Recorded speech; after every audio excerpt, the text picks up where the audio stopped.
Hey guys, Mo here, and it's time for a new video after quite a long while. In this one, I'm going to be testing the Radeon RX 580 running on the just launched Stellar Blade to see how the game runs on the actual minimum requirements suggested by its developers.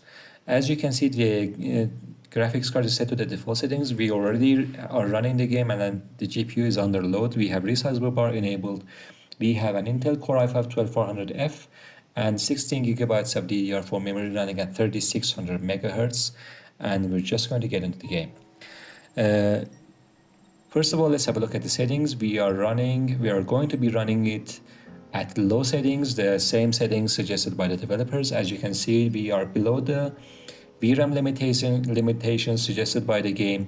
We have fast TAA enabled, and as you're going to be seeing in just a bit,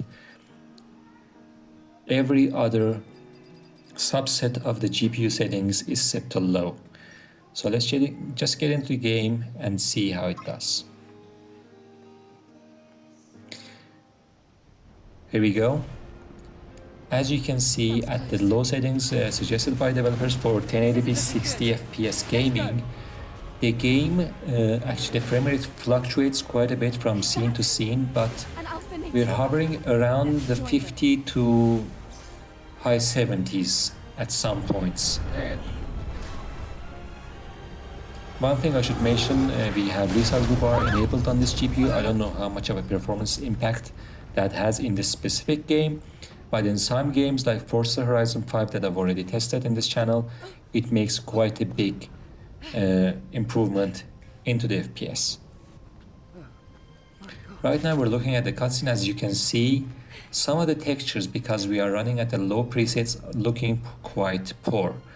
Now this is despite the fact that this RX 580 has 8 gigs of VRAM, which is the same amount of VRAM that some modern GPUs actually have, like the RTX 5060 Ti, the base model, I think has 8 gigs. And so does the RX 9060 XT, which is going to be launched soon. It still hasn't launched. And a GPU in 2025 from both GPU makers actually come with 8 gigs of VRAM, and they both cost $300 and up. Understand? And this RX 580, which also came out in 2017, I believe, which is 8 years ago, also has 8 gigs of VRAM, which is the same amount that you're going to be getting by paying $300 on modern GPUs. Anyway, I digress. As you can see, at the low settings, the game actually lives up to the expectations set by the developers in the requirements page, and we're getting around 60 FPS. One thing I have to say about the frame time graph though is that even though you can see those going up and down all the time, the game feels pretty smooth, so you don't feel those the same frame time graph on the gameplay. We're going to be just now changing to the high graphics preset, and I think I'm going to be using normal TAA for this section of the game. We also have FSR3 as resolution scaling and frame generation available for this GPU, and I'm going to be trying that out as well pretty soon. As you can see, every setting is set to high, and we're just going to get into the game. As you can see, we also have motion blur and ingrain and chromatic aberration also disabled. After setting the settings to high from low, the textures looking greatly improved. They're looking much sharper, the game itself looking pretty much better, especially in terms of textures. And if you look at the performance on the top left, we're getting around mid-40s, which isn't actually quite bad, because I have played this game at these exact same settings and these levels of performance, and it is more than playable, because you don't get any significant, massive stutters that actually break the game, or, huge drops in performance. And even though, as I said, the frame time graph, you do get some sort of different various figures, they are so brief that you don't actually feel those hiccups in the game at all. If you actually look at the frame time figure right next to the frame time graph, you'll find that it is pretty consistent, around 22 milliseconds, sometimes fluctuating a bit, but it is pretty consistent as well. So I would suggest that if you're going to be playing this game, you stick to TAA and the high settings, which to me actually provides an acceptable and playable experience. Now, you can also try FSR3, and I'm going to be trying that out right now, but I don't recommend it, and you'll find out soon. If you use FSR3 even at native, to my eyes, it looks worse than TAA for some reason. I don't know. Especially the hair. So we're just going to use the FSR3 native preset. And as you can see, whereas we were getting around mid-40s, right now we're at high 30s. So FSR3 native actually incurs a pretty huge performance drop. So that is the reason why I suggest that you stick with TAA if you have a graphics card like this. Even though it's meant to be a way to improve performance, FSR3 native actually drops the performance quite a bit.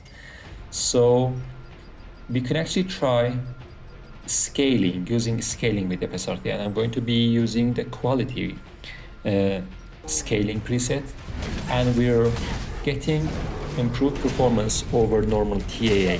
But at 1080p especially, the visual quality is compromised. So that's the reason why I'd be using TAA.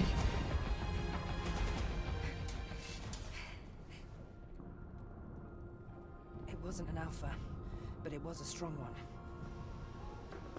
You fought well. You're actually going to be trying frame generation a little bit to see how that performs with this card and in this configuration. So stick tuned for that as well. Right now we're in another section of the game. I just had to skip a long cutscene, which I didn't think you'd want to see. Something is falling from the sky. And one thing I have to say about this game is that This must be Earth's rain. it is pretty good looking. It is very good looking, and it is quite well optimized, even with Unreal Engine, which these days has gained quite a bit of reputation for terrible performance in modern games. I'm just going to switch on FSR3 frame generation to see if it works and how much of a performance improvement we can get. I'll be right back after I restart the game.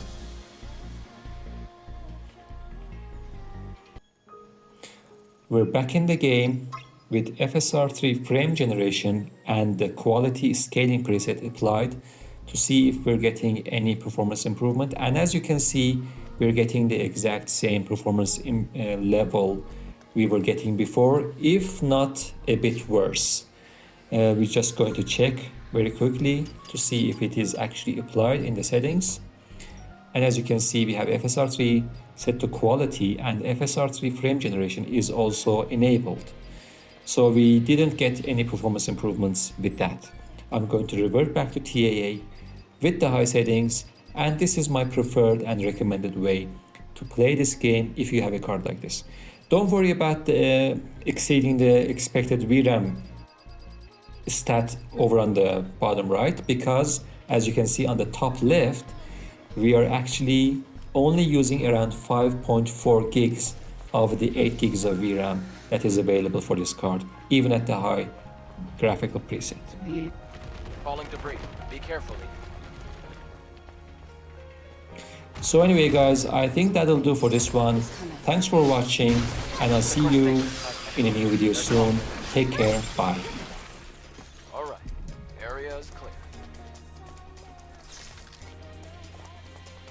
This is the Legion that was killed in the final war.